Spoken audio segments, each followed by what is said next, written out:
Get out! Hello tankers and tankettes, welcome to a mod video. This is actually my second mod video. Last time round I basically explained what mods I use and how to install them. This time round by kind of popular request, because I've had a few people ask about it.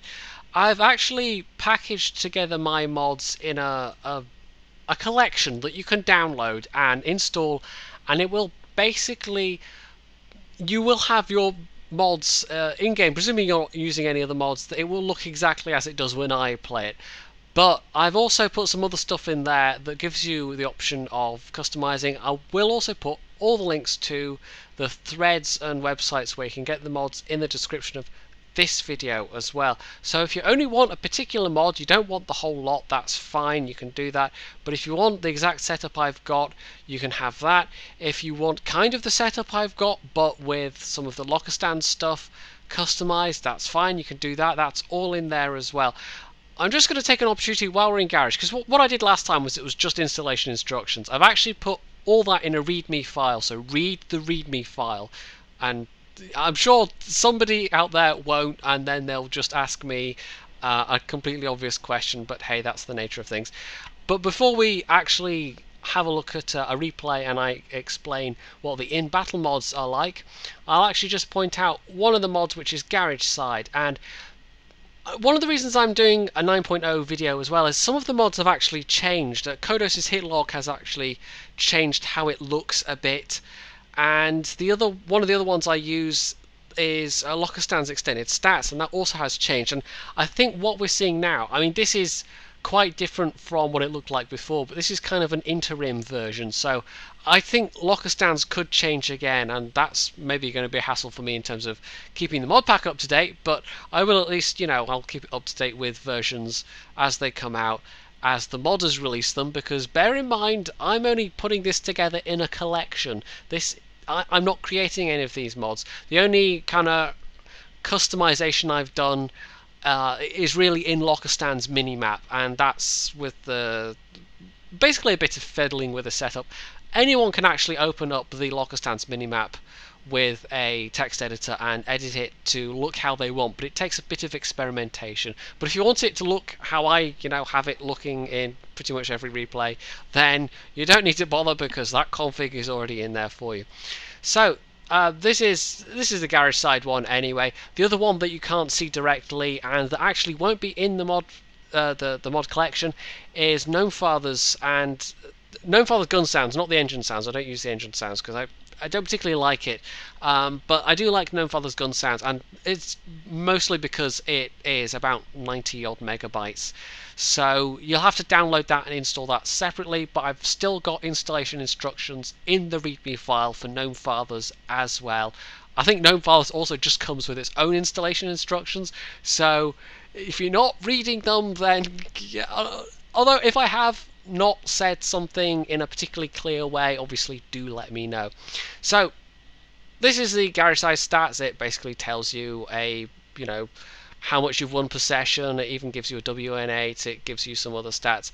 But like I said, this is an interim version, so this will change at some point, I'm sure. This is just kind of some basic information, and the main one I always take away from it is the session win rate, and I think it resets on a 24-hour cycle, but I'm not sure when it does exactly. I'd have to look that up. But as you can see, that's my day stats. 15 battles played, 67% won nearly. Not quite sure what the third column is, to be honest, but it also tells me some other basic information. The one that we had previously it had a lot more information, maybe a little bit too much. But so what would be ideal for me is something in between this and what we had before, but this is still okay. So we'll also have a quick look at a replay, and I'll point out what the mods are that you can actually see in battle. One note before we do though, it looks like, at least in the NA server, things that tell you for invisible tanks, the ammotype indicator, which is, you don't have to use that with Kodoses. That's one of the variants of Kodoses, and it's what I started using in 8.11, and I quite like it, but it looks like it might actually now be effectively a banned mod on the NA server at least. It looks like it's still fine on EU, and there's a bit of a discrepancy with wargaming and mods generally, because it's handled by the different the different servers basically. So Wargaming NA have said that's a no-no. Wargaming EU have kind of not really said anything either way. So as far as I know, it's fine for EU, probably RU, probably SEA. Consult your local, you know. But if you're in NA, I wouldn't use Kodos's Hitlog with the ammo type. I would go and get Kodos's the Hitlog only version. And like I said, all the links will be in there below. So let's have a little bit of gameplay footage, and I'll point out the in-battle mods, and we'll see what we can see. So here we are in battle. This is actually a replay from today. It's the mouse. Yes, well done, well spotted, Jedi. It's a mouse.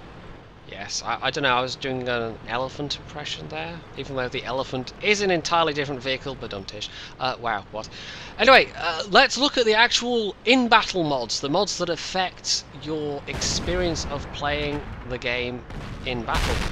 So we'll start off with Locastan's Minimap, because that's the main one. That's the one that I consider to be essential. And we'll actually make it a bit bigger so we can see a bit more of what's going on.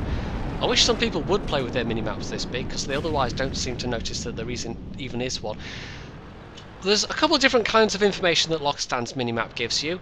It gives you the basic information that you get from the game anyway.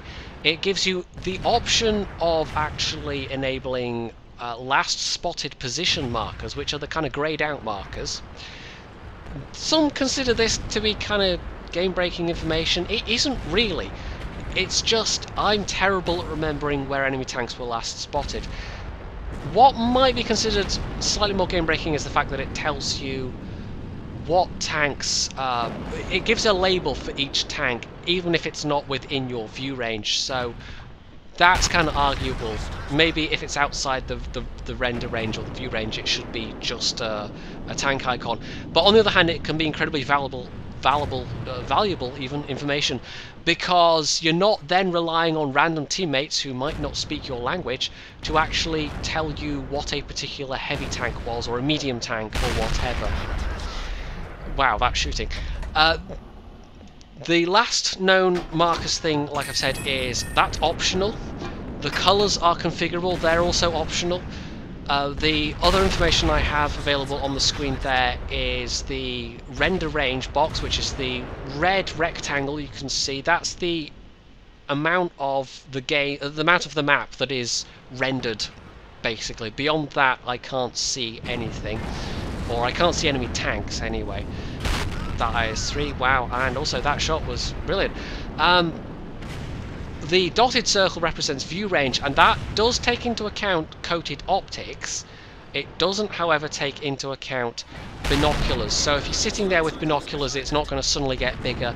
But if you start a battle with coated optics, it will reflect that in the dotted circle. It also gives you a laser line to show you where you're looking, which is what that light line, the white line is. And it gives you a kind of a V shape also to, I just guess that's a little nice thing. And lastly, the white circle that is around the arrow that represents your tank, that tells you where the 50-meter auto spotting radius is. And that's incredibly useful information in a lot of different circumstances, circumstances even, because otherwise you find yourself having to guess, and if you guess wrong, that can be the difference between life and death. So that tells you without a shadow of a doubt if you actually do have a tank that's within auto spotting range. So second up we have Jimbo's Crosshairs, which is, I think, familiar to a lot of people. When I'm playing games, the config kind of switches around actually. It's a bit like if I watch, I don't know, it's a bit wonky. The game doesn't always remember your exact settings, so some people will have noted that my Jimbo settings don't always appear to be the same in replays, and that's because the game doesn't always remember the reticle settings very well, so that's more of a derp with the client than, I think, World of Tanks. And it also doesn't remember the marker settings, and I don't have custom markers, but that's a relatively new derp. I can't even remember when the last time that wasn't an issue, but it is now these days. So sometimes with replays it takes a while to actually get it to look how I want it.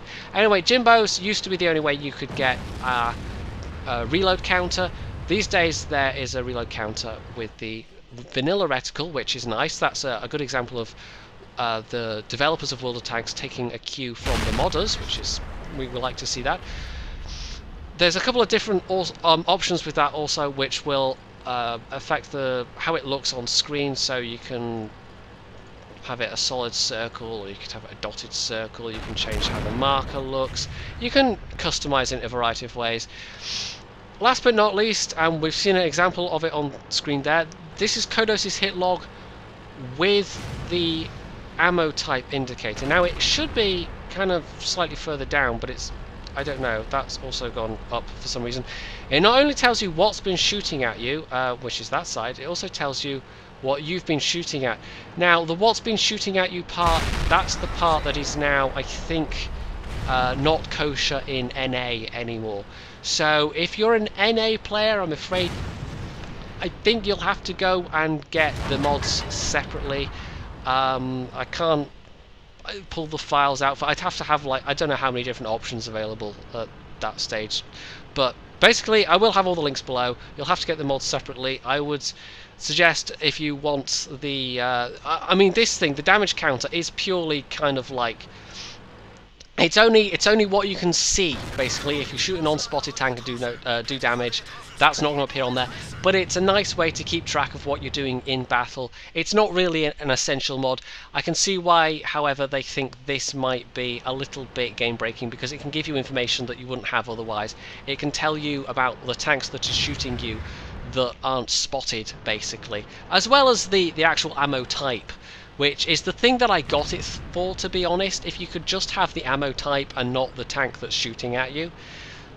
Yeah, but that variant isn't available. So, yeah, I'm afraid if you are NA, then I think that's probably an illegal mod at the moment, and you shouldn't just install this as is. You'll have to get the mods separately. I also... Did I say I haven't installed Gnomefathers with this? I haven't... I'm probably repeating myself here, but I haven't put Gnomefathers in this mod collection. The gun sounds you'll have to go and get separately. You can hear that in the video as it's playing right now. But yeah, so also mouse. I think this is. Do I get a Top Gun? I can't remember. I think this is the match where I got Top Gun. We'll just watch the last little bit of this match, just as a bit of bonus video. There's enemy arty. Circon was going for him. And I think I'd just sneak in the kill. There we go, mouse, Top Gun. I don't get it that often. So we'll wrap up this replay here.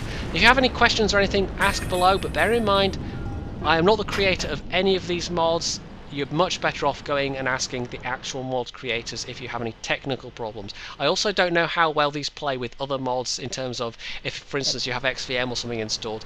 I don't have XVM. I just have literally these 4 or 5 mods. So I can't guarantee that they won't conflict with other mods you already have installed. So if you have any questions or anything, ask below. You can hit the like button. You can find all the links below. You can subscribe to my channel. And of course, as always, stay tuned for more.